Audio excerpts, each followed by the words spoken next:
නමෝ තස්ස භගවතු වරහතු සම්මා සම්බුද්දස්ස නමෝ තස්ස භගවතු වරහතු සම්මා සම්බුද්දස්ස නමෝ තස්ස භගවතු වරහතු සම්මා සම්බුද්දස්ස.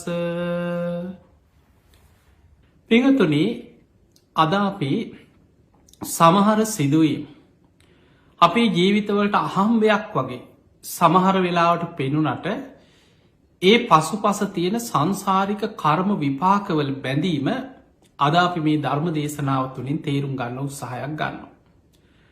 මේ තුළින් අපිට ගොඩාක් ජීවිතය ගැන ගැඹුරු වැටහීමක් ඇති කර ගන්න පුළුවන්. අපි සමහර වෙලාවට හිතන දේවල් මේක ඉබේ වුණා, මෙන්න මෙයා කරා, මෙයා නිසා තමයි කියලා අපිට හිතුනට අපේ ජීවිතවල අපි විඳින, අපේ ජීවිතවල අපිට ලැබෙන බොහෝ අත්දැකීම්, බොහෝ සිදුවීම්, බොහෝ විඳවීම් අපිම පෙර සසරේ වපුරපු දේවල් වල අස්වැන්නක් වෙන්න පුළුවන්. පිංහතුනි, බුදුරජාණන් වහන්සේ පෙන්වේ කම්මස්සකා සත්තා, මේ ලෝකෙ සියලු සත්වයන් කර්මය ස්වකීය කරගත්ත පිරිසක්, කම්ම දායාද කර්මය දෑවැද්ද කරගත්ත පිරිසක්, කම්ම යෝනි කර්මය මත තමයි උප්පත්තිය තීරණය වෙලා තියෙන. එයා මවකුසකද උපදින්නේ, බිත්තරයක් ඇතුළෙන්ද උපදින්නේ, එයා ඕපපාතිකවද උපදින්නේ, එයාගේ උපත තීරණය කරේ පෙර සසර කර්ම විපාක බවපච්චයා ජාති, ඒ රැස්වෙච්ච කර්මය මතයි උපදින්. කම්ම බන්දු, මේ සංසාර ගමනයාගේ ඥාතිය නෑය තමන්ම රැස්කරගත්ත කර්ම තමන් පසු පසෙන්නේ. කම්ම පටිසරණෝ, යාට එකම පිළිසරණ තමන් සසරේ වපුරපු දේවල්, තමන්ගේ කර්මය තමයි තමන් පිළිසරණ කරගෙන සසරයන්නේ. යංකම්මං කරිසාමි කල්්‍යයානංවා පාපකංවා තස්සදායාදු, තමන් යම් යහපත් දෙයක් කරොත් යහපත්දේ අපට දායාදය හැටියට සසරි ලැබෙනවා. තස්සදායාදු, තමන් අයහපත් දෙයක් කරොත් ඒ අයහපත්දේ විපාකයක් තස්සදායාදු, ඒකත් තමන්ට දෑවැද්ද හැටියට ඒ අයහපත් විපාක සසරි ලැබෙන. මෙන්න මේ ධර්මතාවය අපි හොඳට තේරුම් ගන්නට ඕන. පිංහතුනී, ධර්මය සඳහන් වෙනවා පැවිදි වෙච්ච ස්වාමීන් වහන්සේලාට බුදුරජාණන් වහන්සේ නිතර සිහි කළ යුතු කරුණු 10ක් පෙන්නපු දේශනාව. ඒකට කියන්නේ දස ධම්ම සූත්‍රය කියලා. බොහෝ වෙලාවට පැවිදි වෙන ස්වාමීන් වහන්සේලා අද වුණත් දරුවෙක් පැවිදි වෙන්න ආවට පස්සේ මුලින්ම කියලා දෙන දේශනාව තමයි මේ දස ධම්ම සූත්‍රය. මේක උදේ හවස කටපාඩම් කරගන්න. මේක තියෙන කාරණා නිතර සිහි කරන්න. මං පැවිද්දෙක් කියලා මෙන්න මේ කාරණා ඔස්සේ නිතර මෙනෙහි කරමින් ජීවිතය ගත කරන්න කියලා බුදු හාමුදුරු පෙන්න්නන. එතකොට ගිහියෙක් වේවා පැවිද්දෙක් වේවා බුදු හාමුදුරුව පෙන්න්න මහනෙන නිතර සිහි කරන්න කියනවා කර්මය ගැන. පැවිද්දෙක් වුණත් හිතන්න ඕන. මම කර්මය දායාද කරගත්ත කෙනෙක්, මං කර්මය උප්පත්තිය කරගත්ත කෙනෙක්, මං කර්මය ඥාතියා කරගත්ත කෙනෙක්, මම කර්මය පිළිසරණ කරගත්ත කෙනෙක්, මම වපුරපු දේවල්ල ලස්වැන්න මං මේ නෙලාගන්නේ, මං යම් හොදක් හෝ නරකක් කරොත් ඒක විපාක මා කරාමයෙන්නේ. එදකොට මේ කාරණය ගිහියෙක් වේවා පැවිද්දෙක් වේවා නිතර සිහි කළ යුතු කාරණය.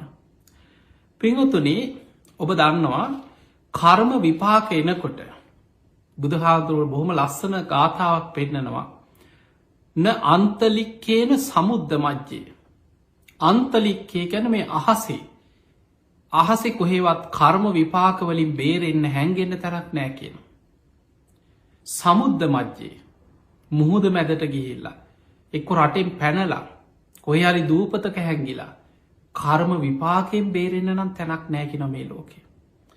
න පබ්බතානං විවරම් පවිස්ස, පර්වතයක් ඇතුළේ ගල්ගුහාවක් අස්සේ කුහරයක් අස්සේ කර්ම විපාකවලින් බේරිලා හැංගිලා ඒකෙන් පැනගන්න තැනක් නෑකින බේරෙන් හැන්ගේ. ඕ පුළුවන්නම් මාව අල්ල ගනින් කියල ගිහිල්ලා ගල්ගුහාවක හැංගිලාවත් එහෙම කොහෙවත් කන්දක් අස්සෙවත් කර්ම විපාකෙන් බේරිලා ඉන්න තැනක් නෑකියෙන්. තමන් යම් දෙයක් වැපිරුවනං ඒක අස්වන්න තමන්ට සසරේ තමන් කරා එනවා මයි. ඔය ගාථාවත් බුදුහාන්දුරුව පෙන්වේ සුප්‍රබුද්ධ රජ්ජුරුව අරමුණු කරගෙන. සුප්‍රබුද්ධ කවුදේ? යසෝදරාවගේ තාත්තා. දේවදත්තගේ තාත්තා. එහෙනම් අපේ බුදුරජාණන් වහන්සේගේ ගිහි කල මාමණ්ඩිය. මේ සුප්‍රබුද්ධ රජ්ජුරුවෝ අපේ බෝසතාණන් වහන්සේ එදා පුංචි රාහුල පුතා ඉපදිච්ච දවසේ තමයි සියලු සපි සම්පත් අතහැරලා විමුක්තියක් කරා අභිනිෂ්ක්‍රමණය කරේ. රජකම අතහැරලා තමන්ගේ දේවිය අලුත උපන් රාහුල කුමාරය අතහැරලා අභිනිෂ්ක්‍රමණය කරාට පස්සේ එදා ඉදං වෛර බැන්ද ඔය රජ්ජුරු ලොක කේන්තියක හිටිය මගේ දුව විවාහ කරගෙන දරුව ලැබෙච්ච දවසේ දාලාගයා කියල ලොකු කේන්තියක්. ඒ කේන්තියෙන් හැම වෙලාම දවේශෙන් බැන බුදුහාදුරන්ට හතුරුකං කරන්නමයි සැලසුම් කර හිටි. හැබැයි බුදුරජාණන් වහන්සේ බුද්ධත්වයට පත්වෙලා උන්වහන්සේ අවුරුද්ධකට පස්සේ කපිලවස්තුපුරයට වැඩම කරලා ඥාතීන්ට යමා මහ පෙළහර පාමීන් දහම් දෙසුව. ඒ ඥාතීන් පැහැදුනා ඒ කාලෙත් බුදුහාන්දුරන්ට බෝසතාණන් වහන්සේ අභිනිස්ක්‍රමණය කරා කියලා බැන හිටපු බොහෝ සාක්‍ය වන්සිකයන් කෝලිය වන්සිකයන් බුදුහාන්දුරන්ගෙන් බණහල ධර්ම අවබෝධ ලැබුව. බුදුරජාණන් වහන්සේගේ ප්‍රාතිහාරි දැකලා වැටහුණානේ අපි ඉස්සර හිතුව වැරදි. උන්වහන්සේ මහා පුදුම කෙනෙක් උන්වහන්සේ මහා දක්ෂ කෙනෙක් උන්වහන්සේ ලෝකෙම තුන් ලෝකෙම ජයගත්ත කෙනෙක්. හැබැයි සුප්‍රබුද්ධ රජ්ජුරුවෝ නෙමෙයි මොන ප්‍රාතිහාර පෑවත් අර කේන්තිය වෛරය අතහැරී. සුප්‍රබුද්ධ රජ්ජුරුව මත් පැන්වලට බේබදුකමට ලොල්වෙච්ච රජෙක්. අපේ බුදුරජාණන් වහන්සේ බොහෝ කාලෙකට පස්සේ බුද්ධත්වයට පත්වෙලා මහරහතන් වහන්සේලා පිරිවරාගෙන දවසක් චාරිකාය වඩිනවා ඔය සුප්‍රබුද්ධ රජ්ජුරුවන්ගේ රාජ්‍ය හරහා තමයි මේ පාර වැටලා තියෙන. කලින්ම රජ්ජුරුවන්ට ආරංචි වුණා අන්න භාග්‍යවත් බුදුරජාණන් වහන්සේ මගේ රාජ්‍ය හරහා සඟ පිරිස් පිරිවරාගෙන චාරිකාවක ගමනක පිටත් වෙලා මේ හරහා යන්නේ. එදා හොඳටම මත් පැන් බීල කේන්තියෙන් රජ්ජුරුවෝ රාජ බටයෝ කැදවල කීවා යන්න දෙන්න එපාකි ඔය පාරේ. ඔය පාරවල් වහන්න කියෝ. ඔය පිරිසත් එක් එනවනං අනිත් මිනිස්සු ගමේ අය ගිය දෙෙන් යන්න දෙන්න එපාකියෝ. බුදුහාදුරන්ටවත් කිසිම ශ්‍රාවකයකුට පාරයන්න ඉඩ නොදී ඒ පාර වැැහවා. ඒ වැැහුව විතරක් නෙමේ තමනුත් මත් පැන් බීලාව පාරට එන වෙලාවට. ඇවිල්ල බුදුරජාණන් වහන්සේට බෝම පහත් විදිහට නින්ද අපහස කරමේ. පාර අහුරගෙන පාරේ යන්න ඉඩ දුන්නෙත් නෑ පාර මැද්දට ඇවිල්ල බුද්ධ ප්‍රමුඛ සංඝයාටම මහා නරක විදිහට චෝදනා කර නින්දා පහස කරන්න පටන්ගත්ත. බුදුරජාණන් වහන්සේ එතනින් යන්න උත්සාහ කරේ දන්නවා බුදුහාමුදුරුවෝ මෙතන යන්න දෙන්න හැබැයි ආපහු බුදු කෙනෙක් හැරුණොත් ඒක සුප්‍රබුද්ධ රජතුමාට විශාල අකුසල විපාකයක් දිට්ට දම්ම වේදනීය විපාක දෙන කර්ම විපාකයක්. පිංහතුනි බුදු කෙනෙක් ආපහු හරවනවා කියලා කියන්න. බුදු කෙනෙකුට මග අහුරනවා කියලා කියන්න. මේ ජීවිතයේම දින 7ක් ඇතුළත විපාක දෙන බලවත් කර්ම විපාකය. අවසාන මේ පාර යන්න ඉඩ නොදින්න තැන බුදුරජාණන් වහන්සේ ආපහු හැරුණ කරන්න දෙයක් නෑ. බුද්ධ ප්‍රමුඛ සංඝයා සමග ආපහු වැඩම කරලා ටික වෙලාවක් විවේක තැනක බුදුරජාණන් වහන්සේ විවේකෙන් වැඩ හිටිය. හැබැයි රජතුමාට බයක් ඇතිවුන් රජ්ජුරුව දන්න බුදුහාන්දුරු මහා පෙළහර පාන කෙනෙක් මහා ගුණ ඇති කෙනෙක් තමන් අර මත් පැන් බීල මේ පලිගන්න මේ වැඩේ කරාට මොකද හිතට බයක් ඇති වුණා. රජ්ජුරුව රාජ බටය එදෙව්වා ඔය ආපහු ගියාට කොයි පැත්තටද යන්නේ මං ගැන මොනවද කියන්නේ මේ ගැන මොනවද කතාවෙන්නේ කියලා ඔය පිරිස අතරින් නිකං ගිහිල්ල විස්තර හොයාගෙන වරල්ලා කියලා ඔත්තු කාරයෝ එදෙවා. එදා බුදුරජාණන් වහන්සේ විවේකෙන් වැඩඉන්නකොට ආනන්ද හාමුදුරු විමසනවා ස්වාමීණී භාග්‍යතුන් වහන්සේ. සුප්‍රබුද්ධ රජ්ජුරුවෝ විශාල අකුසලයක් නේද මේ කරගත්ත කියලා. බුදුරජාණන් වහන්සේ වදාළ ආනන්දය දින 7ක් ඇතුළත සුප්‍රබුද්ධ රජතුමා ඒ අකුසල විපාකයේ බලවත් වෙලා මාලිගාවේ පියගැට පෙළ කෙලවර පටන්ගන්න තැන පොලෝ පලාගෙන මහා නිරේට අපායට වැටෙනවා කියෝ. බුදු කෙනෙක්කුට පාර වලක්පන එක විශාල අකුසලයක් දින 7ක් ඇතුළත රජතුමා කොහේ හැන්ගෙන්න්න උත්සාහ කරත් ඒක විපාක ලැබෙනවා මයි කියව. දැම් මේ ආරංචිය සැනින් ලැවගන්න වගේ ගිය අර රාජ බටයන් පස්සෙන් ආපු ඔත්තුකාරයටත් මේ පණවිඩේ ආරංචි වුණ. ඔන්න සුප්‍රබුද්ධ රජ්ජුරුවන්ට දිනහතෙන් විපාග ලැබෙනවලු. මාලිගාව පිය ගැට පෙළ ළඟදිලු පොලෝ පලාගෙන අපායට යන්නේ. ඔක රජ්ජුරුවන්ගේ කනටත් හවස් වෙනකොට ආරංචි වුණ. රජතුමා ඉක්මන්ට රාජ පිරිස කැඳවල කිව්වා රජතුමාට දැන් ඕනෑ එකක් තමයි බුදුරජාණන් වහන්සේ කියපුදේ බොරුවක් කරන්න අවශ්‍යයි. එදකොට බුදු හාදුරුව සමාජි බොරුකාරයෙක් වෙනවා කියලා ඔන්න දැන්ගේ කියපුදේ සිදු නොවෙන විදිහට කටයුතු කරන්න සැලසුම් කර. ඊළඟ එක තමයි තමන්ටත් බය ඇති වුණ අපාය බය. රජ්ජුරුවමොකද කරේ මාලිගාවේ උඩු මහල්ම තලයට උඩම තට්ටුවට අපිටම තට්ටු හය හතක් තිබ්බ කියලා මාලිගාව ඉහළම මහලට දවස් 10කට විතර කෑම බීම වතුර පළතුරු හැම්ම දෙයක්ම උඩට ගත්තා. ඊළඟට රාජ බටය පිරිසක් යෙදෙව රජ්ජුරුවන්ගේ ඉතුරු අවශ්‍යතාවයල් කෑම බීම ආහාර උඩු මහලටම සපයන්න ඕනේ අයි රජ්ජුරුව පල්ලෙහාට එන්නේ. බැරි වෙලාවට රජ්ජුරුවන්ට පල්ලෙහාට එන්න සිද්ධ වුණොත්. ඒක වලක් වන්නත් රජතුමා විසින්ම හැම පඩි පෙලක් පිය ගැට පෙලක් ළඟම රාජ බටයන් ආරක්ෂාවට ඒදේ එතකොට ඒ අයි දැක්කහම මතක් වෙනවා මං පල්ලෙහාට යන්න හොඳ නෑන කිය. එතකොට එක්ක ඒ අයි වලක් කොන රජතුමනි පහලට යන්න එපා රජතුමාම අපිට අනදීලා තියෙන පහලට යන්න දෙන්න එපා කිය. එතකොට ඒ විදිහට පිරිස යොදෝල නැග්ග මාලිගාව උඩම තත්තුවට නැගලා දැන් හිටිය හරි බලමුක මේ කියපු දෙ ඇත්තක් වෙයිද කියල දැන් උඩ නැගලා හිටිය. දවසක් ගෙවුණා දින දෙකක් ගෙවුණා දින 3 4 5 ගෙවුණා 6 වෙනි දවස ගෙවුණා 7 වෙනි දවසේ දින 7කින් තමයි බුදුරජාණන් වහන්සේ දේශනා කරේ මේ කර්ම විපාක දෙන්නේ දවස් 7කින් 7 වෙනි දවසේ දැන් ඉන්නවා කෝ මේ විපාක අද දවස ගෙවිච්ච ගමන් බුදුරජාණන් වහන්සේ බොරු කාරයෙක් වෙනවා කියලා හිත හිතා ඉන්නවා. එදා නොසිතපු විදිහට රජතුමාගේ හස්තියයි අස්වයෝයි ඇත්ගාලයි කුලප් වුණා. රජතුමාගේ මංගල හස්තිය රජ්ජුරුවන්ට කීකරුයි.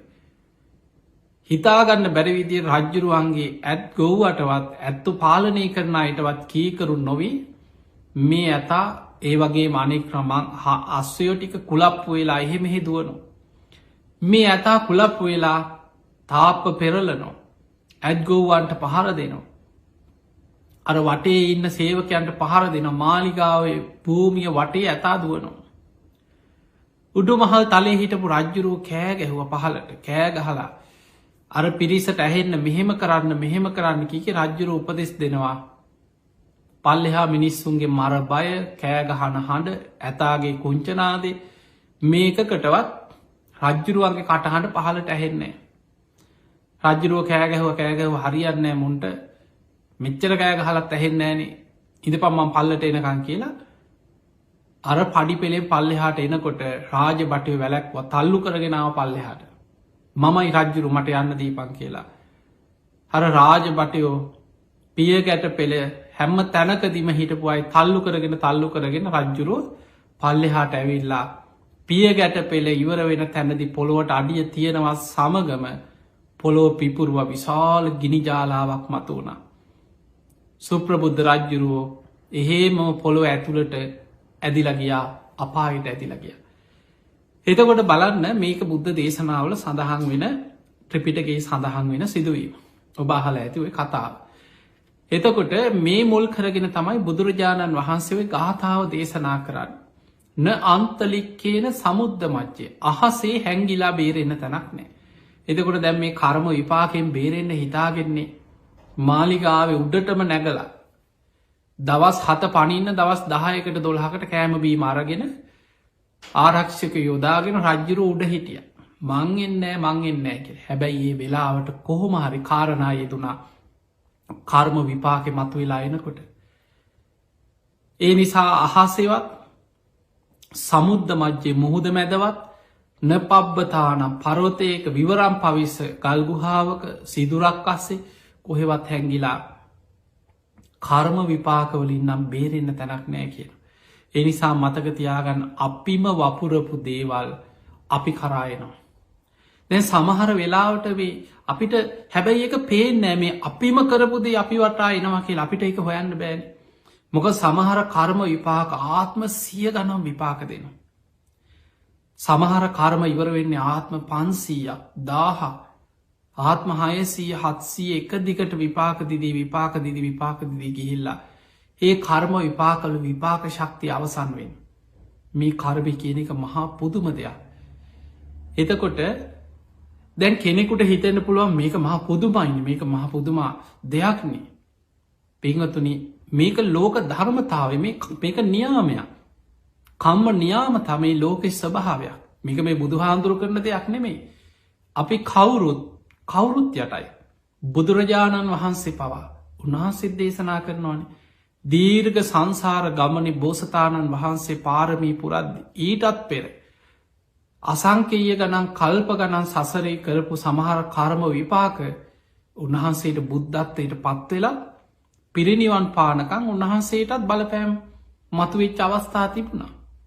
ඒක බුදු හාමුදුරන්ට විපාකදීප උන්වහන්සේට බලවත් එච්ච කර්ම විපාක 11ක් ගැන ඔය අටුවාවල පසු කාලීන පොත් පත්වල සඳහන් වෙන. ඊළඟට අපි දන්නවා මේ ශාසනී රහතන් වහන්සේලා ගත්තා. සාරිපුත්ත හාමුදුරු ගත්තොත් ප්‍රඥාවන්තයන්ගෙන් අග්‍රයි ධර්ම සේනාධිපතින් වහන්සේ.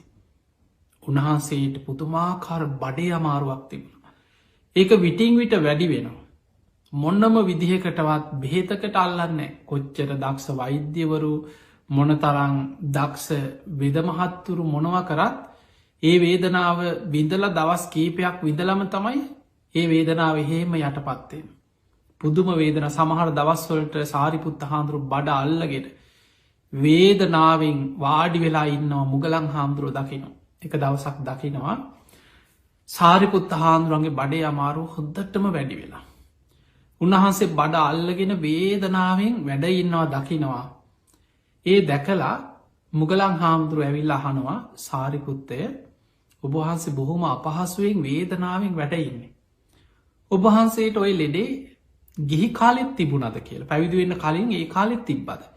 එහෙමයි මොග්ගල්ලාන මේක මගේ කර්මජ රෝගයක් කියන. අන්න බලන්න කර්මජ රෝග. කර්මජ රෝග කියන්නේ සමහර ලෙඩ රෝග තියෙනවා ඒවා කර්ම විපාකත් එක්කෙන. ඔබ ගිරිමානන්ද සූත්‍රයේ බැලුවනං පිරිත් පොතේ තියෙනවා මේ ගිරිමානන්ද සූත්‍ර සඳහන් වෙනවා ලෙඩරෝග ඇතිවෙන්න හේතුවෙන කාරණා ගොඩක්. අපිට දැන් පිත කිපීමෙන් සෙම කිපීමෙන් වාතය කිපීමෙන් එක් ඔේ තුන් දොස් කිපෙනවා කියන. ශරීරය වැරදි ලෙස පරිහරණය කිරීමේ නොය කෘතු විපර්යාසවලින් ඔය වස්සුලගින් ඔය වසංගත රෝග වගේ දේවල් වලින් නොේ ලෙඩරෝග හැදෙන්න්න කාරණා ගොඩාක් ගිරිමානන්ද සූට්ට පෙන්න්න. ඒ අතර එකක් තමයි කම්ම විපාකජා ආබාධා. සමහර ආබාධ තියෙනවල් ලෙඩ ඒවා අපි සසරින් ගේනේවා. ඒවා කර්ම විපාක ඒවා ගෙවන්න මෝනේ. ඒවා ගෙවෙන සමහරලාවට දක්ෂ වෛද්‍යවරය ඉන්නවා. අපිට මගෑරෙනවා. අපි එතනින්ම යනවා වෙන වෛද්‍යවරු හොයාගෙන ලෝක පුරා යන රටරටවල් වල යනවා බේජ්ගන්න. හැබැයි දක්ෂම වෛද්‍යවරයා ළඟම ඉන්නවා මග හැරෙනවා.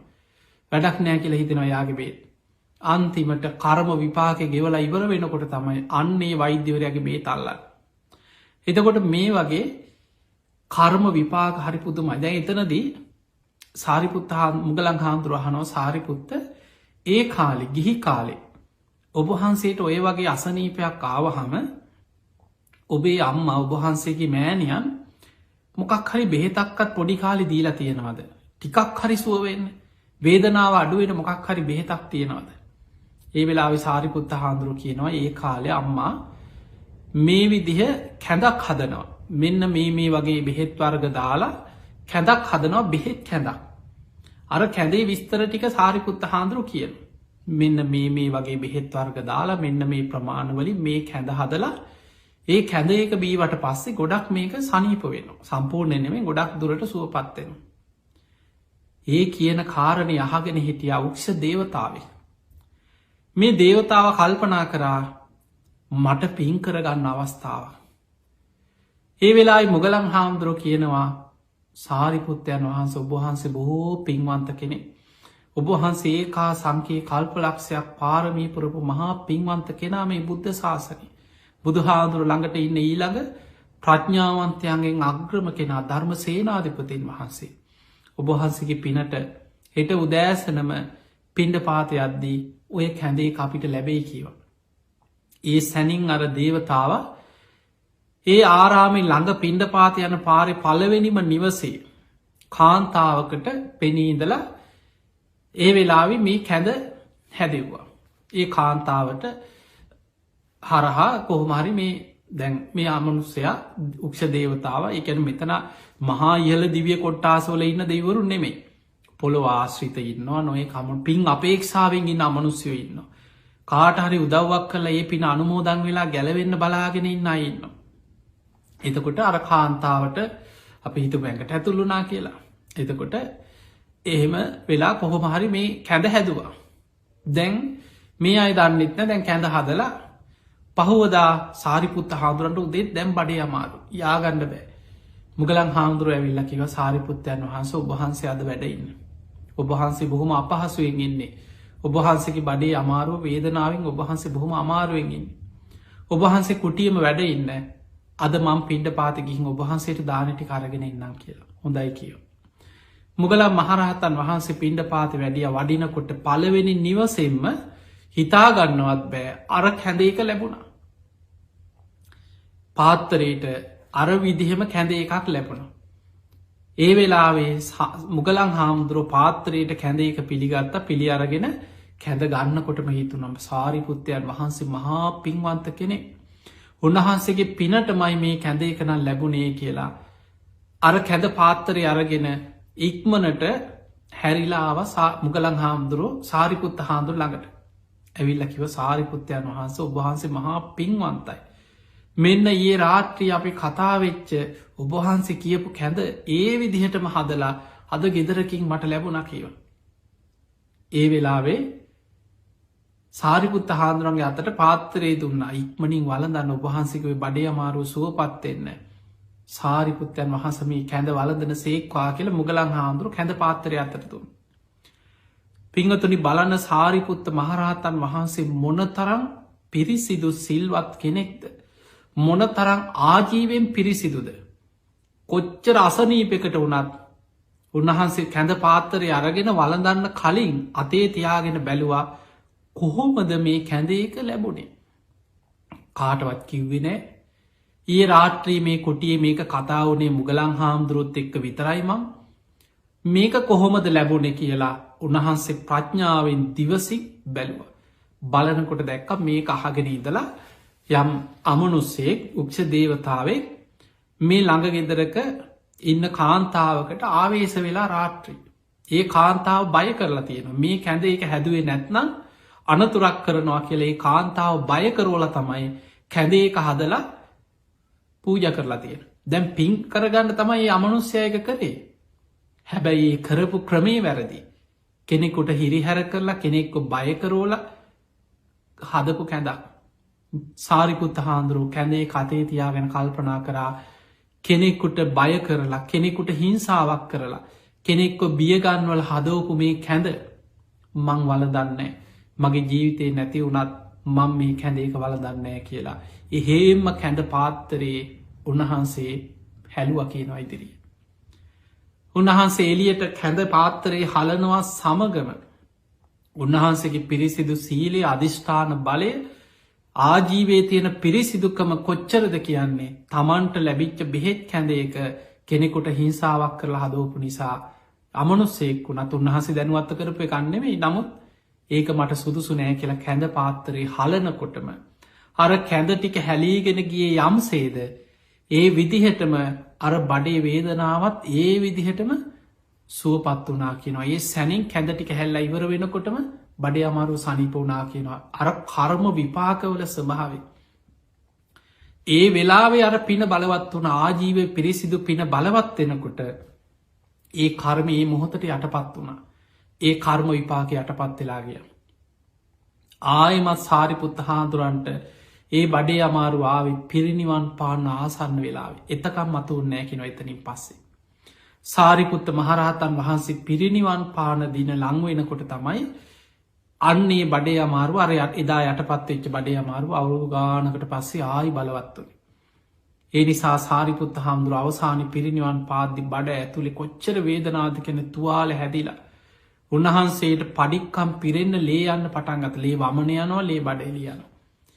චුන්ද හාන්දුරුව තමයි සාරිපුත්ත හාන්දුරන්ට පිරිනිවන් පාන වෙලා උපස්ථාන කරේ තමන්ගේ ඊළඟ සහෝදරය.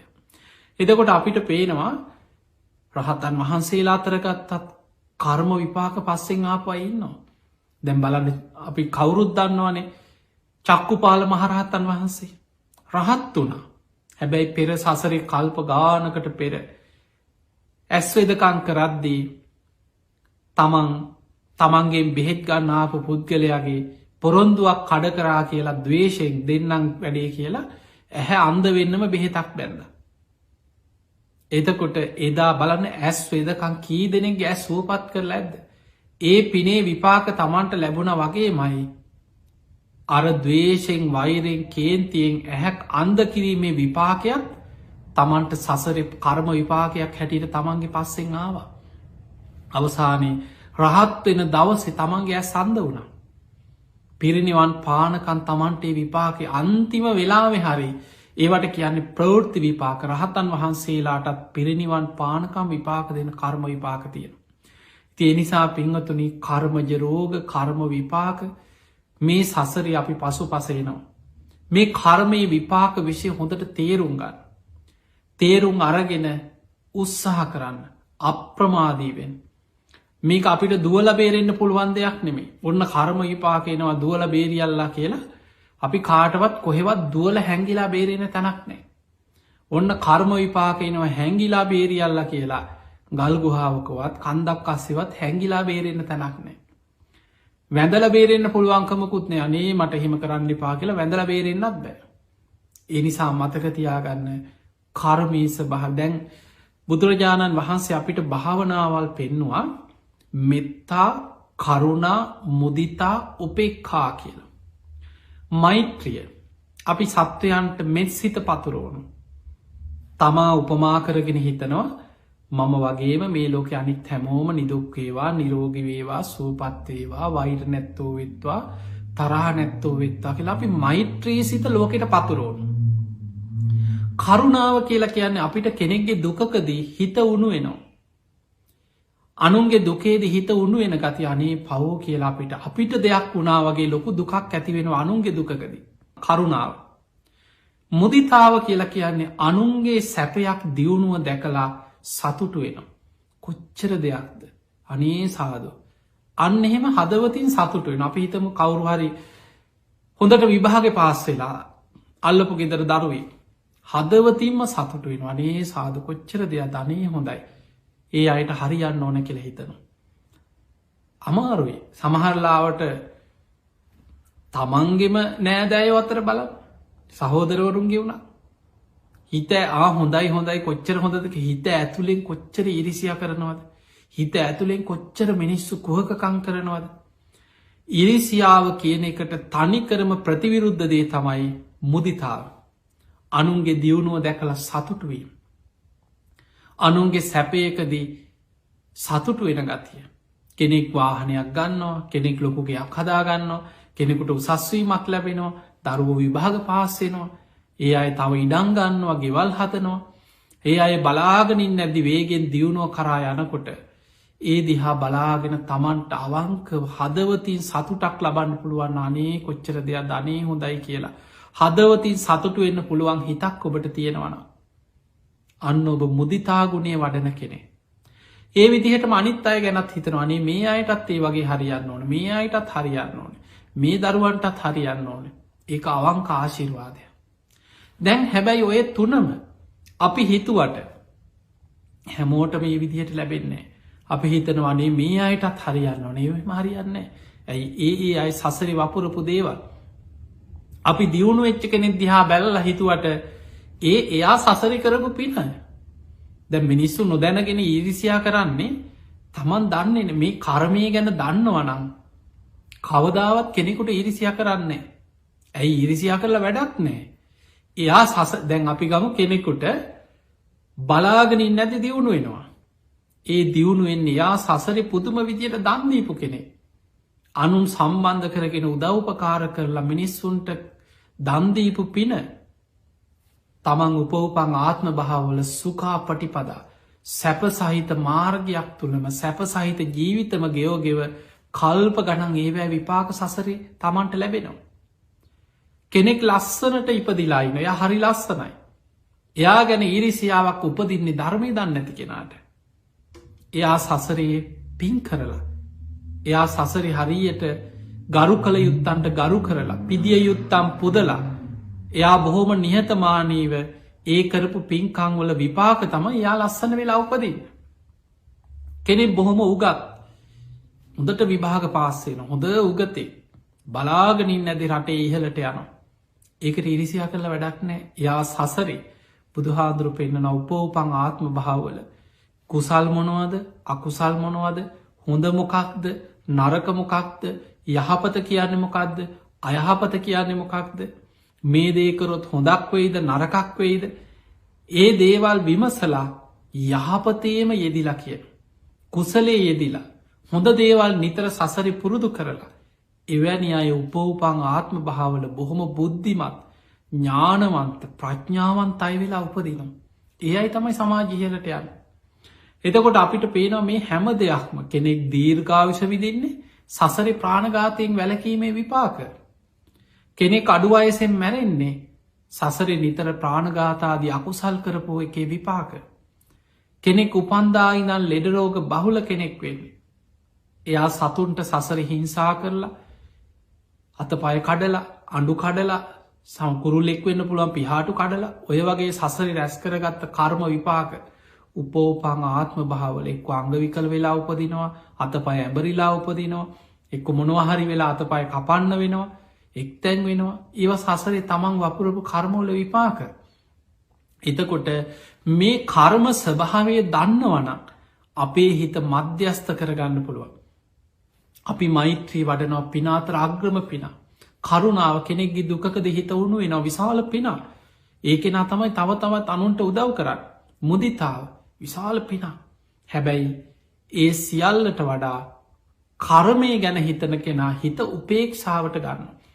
ඒක තමයි සතර බ්‍රහ්ම විහරණවල උපෙක්කා භාවනාව කියලා කිය. උපෙක්කා භාවනාවදි තනි කරමයා කර්මය ගැනමයි සිහි කරන්න. උපේක්ෂා භාවනාව කරන කෙනා වාඩි වෙලා හැමෝම ගැන හිතනවා මේ ලෝකෙ සමහරු දීර් ගාවශ විදිනවා. සමහරු අඩු අයසෙන් මැරෙනවා. සමහරු ලෙඩරෝග බහුලයි. සමහරු නිරෝගී සම්පත්තිය ලබනවා. කෙනෙක් හරි ලස්සනයි ලස්සන වෙලා බොහෝ අය උපදිනම්. කෙනෙක් උපදීම විරූපි වෙලා උපදින. කෙනෙක් බොහොම පෞරුෂවත් බොහොම ගරු ගහම්බීර පෞරුෂය පෙනුමක් තියෙන. කෙනෙක් කොච්චර උත්සාහ කරත් ඇඳු පැළදුම් වලින්වත් මොන විදිහටවත් එයාට සමාජ පෙනුමක් පිළිගැනීමක් පෞරුෂයක් ඇතිවෙන්නේ. කෙනෙක් බොහොම උසස් කුලවල උපදින. කෙනෙක් පහත් කුලවල උපදනෑ කුලබේදය කියන එක අපි ඒක හොඳ නෑ හොඳ නෑ කියලා අපි කිව්වත් ඒ ඉපදිච්ච කෙනා සමාජමය වසයෙන් පීඩාවක් විදිනවන. අපි මේ පෙන්නන්නේ සමාජය තුළ. සමාජය තුළේ මනුස්්‍යයා මානසික විදෝන ඒව කර්ම විපාක. ඒව පෙර සසරය කරපු කර්ම විපාකත් එක්ක තමයි එවැනි පහත්‍යයි සම්මත විදවන මා දැ බලන්න ඉන්දියාව වගේ ගත්තෝ. සාමාන්‍යෙන් අන්ත දුක්විදිනවා. අපේ රටවල්වල පවා අද ඒ ස්භාවේ එන්න එන්න ටික ටික අඩුවෙලා තිබුණට ඉස්සර වැඩවසං වගේ තියෙන්නේ. ඒ පහත් කුලවල අයට ඒ රැකියාවලින් එහා උඩට එන්න දෙන්න උසස් කෙනෙක් එනකොට හැන්ගෙන ඔළුව නමාගෙන දන ගහගෙන වැඳගෙන ඉන්න ඕන. කොච්ච රැවිල්ලා ගහලා බැනලා කෙළගහලා ගියත් ඔළුව නමාගෙන හේ කියාගෙන ඉන්න ඕන. ඒව කර්ම විපාකත් එක්ක තමයි එවැනි පවුල්වල උපදින. එතකොට ඒවා සසරේ ඊළඟට කෙනෙක් උගත් කෙනෙක් නූගත් මොන් සමහර උපදිනකොටම මන්ද බුද්ධිකයි. සිහි කල්පනාව නෑ නුවන වැඩිලනෑ කල්පනාවඩුව. එතකොට මේ වගේ සමාජයේ මේ උස්පහත්කන් සියල්ල මන්න උපෙක්කා භාවනා වඩන කෙනා හිතනවා මං මේ ලෝකෙ හැමෝම ගැන මේ සියලු දෙනා නිදුක්කේවා නිරෝගිවේවා සුවපත්වෙත්වා වෛර නැත්තෝ වෙත්වා තරහ නැත්තෝ වෙත්වා ඉරිසියා නැත්තෝ වෙත්වා සැපවත්වේවා සියලු දෙනාට යහපත වේවා කියලා මං හිතුවට එහෙම වෙන්නේ නෑ. ඒකට හේතුව මේ ලෝකෙ හැමෝම කර්මය දායාද කරගත්ත පිරිසා. කර්මය උපත්තිය කරගත්ත පිරිසා. කර්මය ඥාතියා කරගත්ත පිරිසා. කර්මය පිළිසන්න කරගත්ත පිරිසා. ඒ අය සසරේ වපුරපු යමක් ඇද්ද ඒවා සංසරයේ අස්වැන්න නෙලාගෙන යන ගමන. අන්න එහෙම හිතලා හැමෝම ගැන මධ්‍යස්ථ හිතක් ඇති කරගන්න. කෙනෙ දැක්කහම හිතනවා කර්මය තුළින් තමයි හිතන්න. දැන් බලන්න ඉස්සර මිනිස්සු මේ ලොකු දෙයක් නොදැන ගත්තා. අපේ සමාජය තුළ තිබ්බනේ. කෙනෙකුට දුකක් කාවත් මිනිස්සු අනිච්චේ දුක්කේ කියලා කර්මය මේක අනිත්‍යයි දුකයි කියල එක පාට හිතනවා.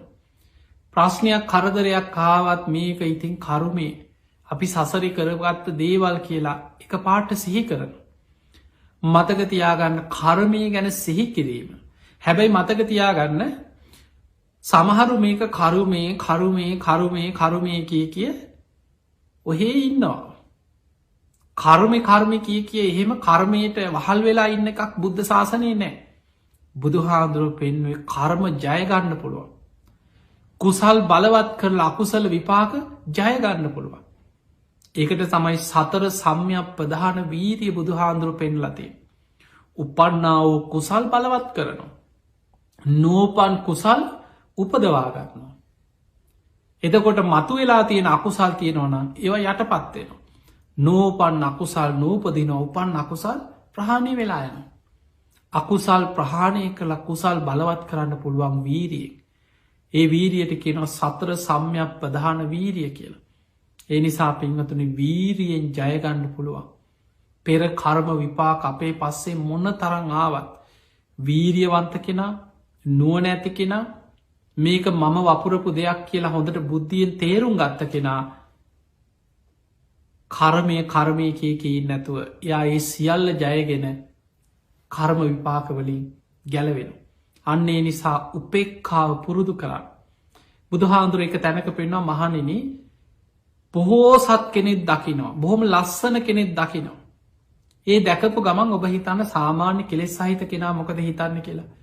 ධර්මයක් නොදන්න කෙනාක් නම් ඇතිවෙන්න ඉරිසියාව. හිත ඇතුළෙන් හරි ඉරිසියාවක් උපදින්. තව කෙනෙක් හිතන අනේ මටත් මෙහෙම උපදින්න තියෙනවන. නමුත් බුදුහාන්දුර පෙන්නවා ධර්මය දන්න කෙනා හිතන්නේ හොම නෙමේ.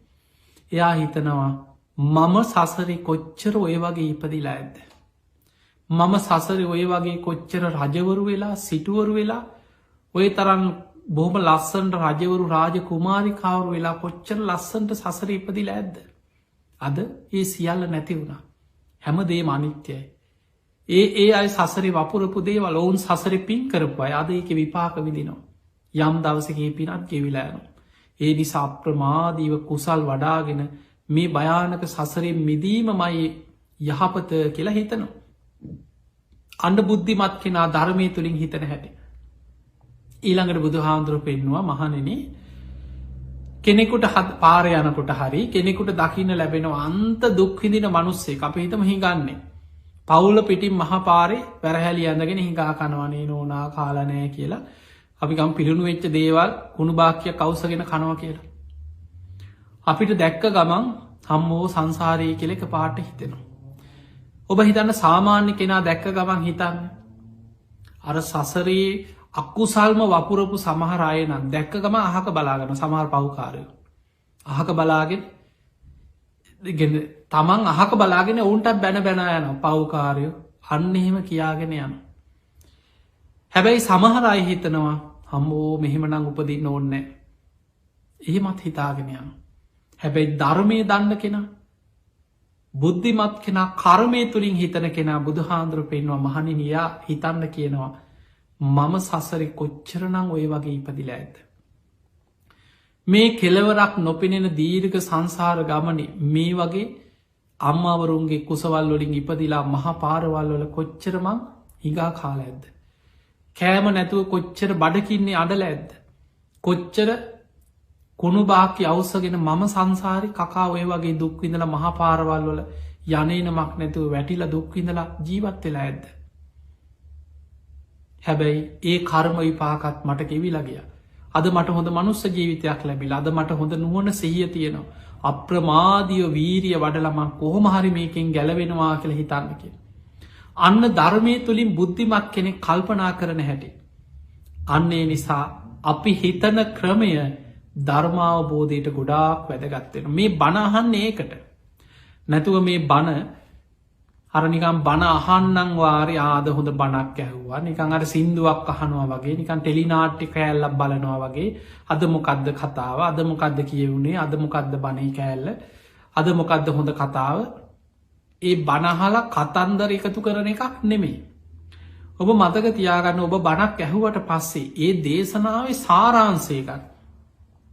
අපි මේ ධර්ම දේශනාවට බුදුහාන්දුරන්ගේ කාලෙ කතා ජාතක පොතෙන් වෙන්න පුළුවන් ත්‍රිපිටකෙන් වෙන්න පුළුවන් ඒ කාලි සිදුවීම් වර්තමාන සිදුවීම් මේවා ගලපලා ඔබට මේ කියන්නේ මේක රසයක් ඇති කළ ශෝක් බණටික කියලා බණටික අහලා එතන ඔබට අර තාව කාලික නිකන් ටෙලිනාට්ටි සතුටක් වගේ අද හොඳ බණ අද ඒ කෑල්ල හොඳයි එහෙම සතුටක් ගන්න නෙමෙයි.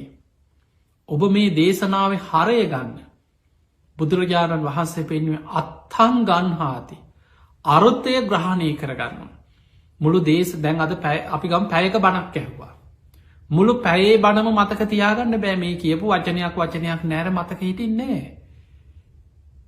හැබැයි මේ දේශනාව අවසන් වෙනකොට අද දේශනාවෙන් කර්මය ගැන කියවුණා.